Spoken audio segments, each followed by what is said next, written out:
Many times somebody comes with a heart issue, repeated issues வந்து ஒரு standard solutions ஒன்று இருக்கும். பட் இந்த மாதிரி இவங்க 83 year oldல இவ்வளோ காம்ப்ளிகேஷன் இருக்கப்ப it has to be customized for the individual patient. அதனால தான் we have the expertise of Dr. Ashik அந்த பிரஸ்ட் கார்டியாக் இமேஜிங் பண்ணிட்டு அந்த 3D மாடலிங்லாம் பண்றதுனால தான் அந்த அவுட்கம் வந்து it's very good. So 83 years old already for the past 10 years வந்து ஏகப்பட்ட காம்ப்ளிகேஷன்ஸ் அண்ட் டிசீசஸ் இருக்கப்ப மெனி டைம்ஸ் வந்து இந்த மாதிரி ப்ரொசீஜருக்கு வந்து எதுக்கு நம்ம செலவு பண்ணோம், எதுக்கு பண்ணணும்னு இருக்கோம். But I really appreciate your relative for saying that she has to be independent even at the age of 83. அவங்க வந்து இண்டிபெண்டா இருக்கணும் அப்படின்னு சொல்றப்போ நம்மளோட expertise available. And also doctor Anantharaman was saying the hybrid cath lab we have. Hybrid cath lab வந்து நம்ம install பண்ணப்போ காவேரி ஹாஸ்பிட்டல்ல இருந்து that was the first in Tamil Nadu. இந்த மாதிரி இவ்வளவு பெரிய இன்ஃப்ராஸ்ட்ரக்சர் எதனால பண்ண முடியுதுன்னா expertise doctor Anantharaman, doctor Ashik, doctor Sundar அவங்களோட எக்ஸ்பர்டீஸ்லாம் இருக்கிறதுனால தான் நம்ம பண்ண முடியுது. And also we can say that it's almost a scientist kind of thing, what we explain. It's just not the doctor, but a scientist, cardiac scientist மாதிரி பண்ணியிருக்காங்க. I congratulate everyone. அனைவருக்கும் வணக்கம். நான் டாக்டர் அனந்தராமன், மூத்த இருதய நிபுணர், காவேரி மருத்துவமனை, ஆழ்வார்பேட். டாக்டர் அருண்குமார் சார், மூத்த அறுவை சிகிச்சை நிபுணர். Doctor Ashik, radiologist. And Dr. Magesh, medical director, and Dr. Kamal and Mr. Ayanar, avanga cath lab plus my associate. இன்னைக்கு வந்துட்டு we are going to talk about ஸ்பெசிஃபிக்காக ஒரு ப்ரொசீஜர். என்ன அப்படின்னு சொன்னாக்கா, ஹார்ட்டை பொறுத்த மட்டும் 4 வால்வ் இருக்கும். மைட்ரல் வால்வ்ன்றது மேலே லெஃப்ட் சைடில் லெஃப்ட் ஏடிஎம்லேருந்து லெஃப்ட் வென்ட்ரிலுக்கு பிளட் கொண்டு போகிறது. அயோட்டிக் வால்வ், அப்புறம் ரைட் சைடில் ட்ரைகஸ்பிட் அண்ட் பல்மனரி. அயோட்டிக் வேல் சுருக்கம் வர்றது நிறையா வயசானவங்களுக்கு. அது இப்போது ஸ்டாண்டர்ட் ப்ரொசீஜர் ஆயிடுச்சு. சர்ஜரி இல்லாமல் டிரான்ஸ்கேத்தீட்டர் அயோட்டிக் வேல் ரீப்ளேஸ்மெண்ட் வந்து ஸ்டாண்டர்ட் ப்ரொசீஜர் பண்ணிட்டா 48 hours டிஸ்சார்ஜ் பண்ணிக்கலாம். But mitral valve, native mitral valve பண்ணும்போது இந்த மைட்ரல் வேல் சுற்றி ஒரு ஃபைப்ரஸ் இது இருக்கும், நல்லா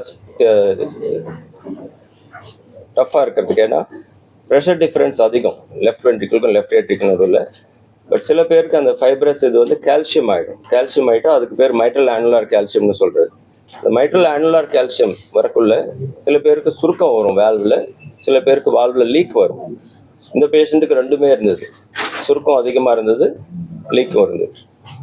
அப்படி இருக்கும்போது இந்த டிரான்ஸ்கேத்தீட்டர் வேல் அதில் கொண்டு போய் பொருத்துறது கொஞ்சம் கஷ்டம். ஏன்னா ஒன்று அங்கே ஆங்கரிங் அங்கேயே பொருந்தணும், ரெண்டாவது வால்வை சுற்றி லீக் வரக்கூடாது. மைட்ரல் வேல் வந்து எலிப்டிக்கல் ஸ்ட்ரக்சர், நம்ம போடுற வேல்வ் வந்து சர்க்குலர் ஸ்ட்ரக்சர். தேர்ட் திங் வந்து இந்த மைட்ரல் வேல்வும் பிளட் வெளியில் போகிறது, லெஃப்ட் வென்ட்ரிகுலர் அவுட் ஃப்ளோ ட்ராக்ட்னு சொல்கிறது, அதுவும் ரொம்ப க்ளோஸ்லி அசோசியேட்டட். இந்த வேல்வ் ரொம்ப டீப்பாக போச்சுன்னா அது அப்ஸ்ட்ரக்ட் பண்ணும், ரொம்ப மேலே வந்துச்சுன்னா அந்த வால் வழியாக லீக் வரும். ஸோ இதுக்கு சர்ஜரி வந்து மைட்ரல் ஆனுலார் கால்சியம் சர்ஜரி வந்து ரிஸ்க் அதிகம். அதுவும் ஹெவி கால்சியம் இருக்கும்போது இந்த கால்சியம் ஃபுல்லாக எடுத்துட்டு சர்ஜரி பண்ணணும். இந்த கால்சியம் ரிமூவ் பண்ணுற மெக்கானிசமே வந்து பாடியில் ஒரு சிஸ்டமிக் இன்ஃப்ளமேஷன் க்ரியேட் பண்ணும். அதுவே வந்து பேஷண்ட்டுக்கு நல்லதில்லை. ஏன்னா மார்டாலிட்டி ரேட் அப் டு 30% வரைக்கும் இருக்குது 1 month. டிரான்ஸ்கேத்தீட்டர் வேல்வ் அசச் நார்மலாக போடுறது கஷ்டம். ஸோ ப்ரொசீஜர் இப்போ இது வரைக்கும் டெவலப் பண்ணது வந்து அதே டிரான்ஸ்கேத்தீட்டர் வேல்வை ஹார்ட் ஓப்பன் பண்ணி மேலே லெஃப்ட் ரைட்டில் வந்து டைரக்ட் விஷுவலைசேஷனில் இம்ப்ளான்ட் பண்ணுறது தான் so far technique has been used. ரெண்டாவது அந்த வால்வை சுற்றி ஃபெல்ட்னு சொல்கிறது, அதை ஸ்டிச் பண்ணி அந்த சர்க்குலர் இதை எக்ஸ்பேண்ட் பண்ணும்போது மீதி இருக்கிற கேப்பை அந்த ஃபெல்ட் ஃபில் பண்ணிடும். பட் சில பேருக்கு அந்த ஹார்ட்டை ஓப்பன் பண்ணுறதே கஷ்டம். ஸோ இந்த பேஷண்ட் 83 வயசு, 2 தடவை ரேடியோதெரப்பி பண்ணியிருக்கு. ஒன்று வந்து இதுக்கு முன்னாடி சிஏ பிரஸ்ட் கார்சினோமா இருந்து சர்ஜரி பண்ணி ரேடியோதெரப்பி. ரெண்டாவது ஃபுட் பைப் சிஏ ஈசோஃபேகஸ்ன்னு சொல்கிறது, அதுக்கு ரேடியோதெரப்பி கொடுத்துருக்கு. அது ஒரு தடவை ரேடியோதெரப்பி கொடுக்கும்போது உள்ளே இருக்கிற டிஷ்யூலாம் ஒட்டிக்கும். அப்போது சர்ஜரி பண்ண முடியாது, நார்மல் சர்ஜரியும் பண்ண முடியாது, மினிமல் இன்வேசிவ் சர்ஜரியும் பண்ண முடியாது.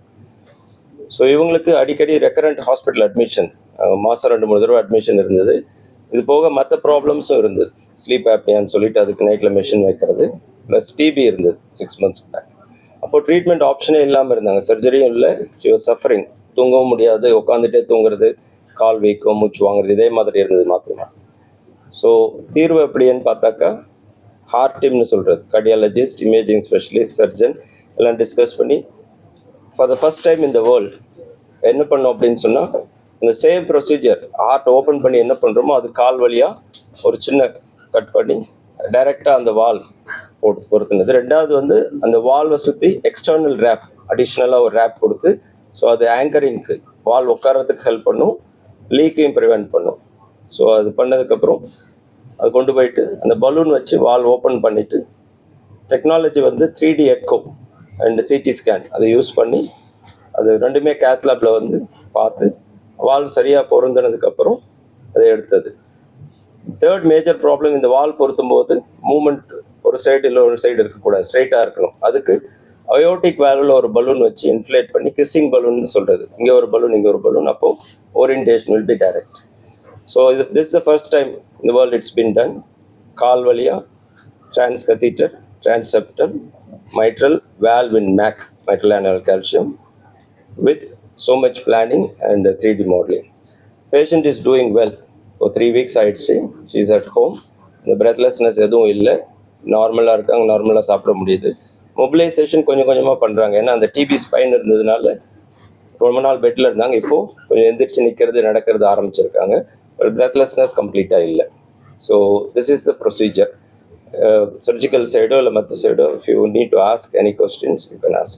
எந்த அளவுக்கு சேலஞ்ச் சேலஞ்ச் அப்படின்னு பார்க்கும்போது, there is something called procedural challenge, there is something called cost challenge, and there is something called when it's first in world and the device use பண்ணுறது. ஒரு operation so operation as such procedure வந்து 4 hours ஆனது. Device பொறுத்த மட்டும் இந்த make in India device மெரிலோட Myval use பண்ணது. So they were good enough to give the valve for this procedure. Surgical team doctor Arunkumar sir இருந்தாங்க. We also had perfusionist, everybody on place. Procedure as such பண்ணுறது step by step we had to do it very slowly. So அதனால it took 4 hours.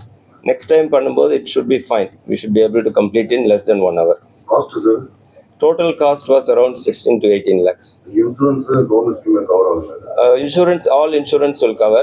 Government scheme வந்து specific patients we have to apply and get approval. So this can be done for younger patients also. Younger patients, usually surgery is the best option. If the patient is fit for surgery, still surgery is the best option. இது வந்து only for patients who cannot have surgery. So the 83 வயசுன்னு anaesthesia கொஞ்சம். ஆமாம். So that is why we have the cardiac anesthetist. Dr. Nedumaran was there.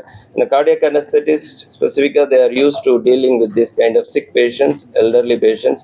And the induction ரொம்ப ஸ்லோவாக கொடுக்கணும். But இது general அனஸ்தீசியாவில் தான் பண்ணது. ஃபியூச்சரில் we should be able to do it under local anesthesia and sedation. இப்போ aortic valve, transcatheter aortic valve பண்ணும்போது இப்போ increasingly about 80 to 90% local anaesthesia செடேஷனில் தான் பண்ணுறோம், ஜெனரல் அனஸ்தீசியா கொடுக்கறதில்ல. இந்த ப்ரொசீஜரும் கிராஜுவலாக will move into. So this procedure only for MAC issues or normal mitral valve problems also can be done, sir? Specific for MAC, ஏன்னா you need something to hold the valve. So mitral annular calciumக்கு பண்ணும். மற்ற native mitral valve ப்ராப்ளம்னு பார்த்தா mitral valve leak due to leaflet problem, mitral stenosis அந்த rheumatic feverல வர்றது. mitral stenosis without calcium இருந்தால் balloon பண்ணால் போதும், that is a routine procedure. Leak இருக்கிற பேஷண்ட்ஸ்க்கு it's better to have surgery. ஏன்னா சர்ஜன்ஸ் வந்து they'll be able to repair the leaflet, also reduce the annular size. அது பெருசாக இருந்தால் அது இது பண்ண முடியும். சில சமயம் அந்த கீழே வந்து கார்ட்ஸ்ன்னு சொல்கிறது அது அறுந்து போயிருக்கும், கார்டல் ரப்சர் வந்து they can put a new cord. So surgeons அது பண்ணுறது எல்லாமே நம்ம we cannot do it with transcatheter. So specifically for MAC and specifically for severe MAC, if it is mild MAC or moderate இருக்கா, surgery is still an option. But severe MAC, in the மாதிரி elderly patients, there is no option. This is a So treatment. the patient has come out within 2 days, 3 days out of the Yes. this patient. So shifted out of ICU. But வயசானதுனால plus மற்ற issues இருந்ததுனால it took almost 1 hour to 1 to 2 weeks to recover. But இதுவே வந்து if there is patients who are like 65, 70 with severe MAC with no significant other issues, we should be able to get them out of the hospital within 2 to 3 days. Thank you.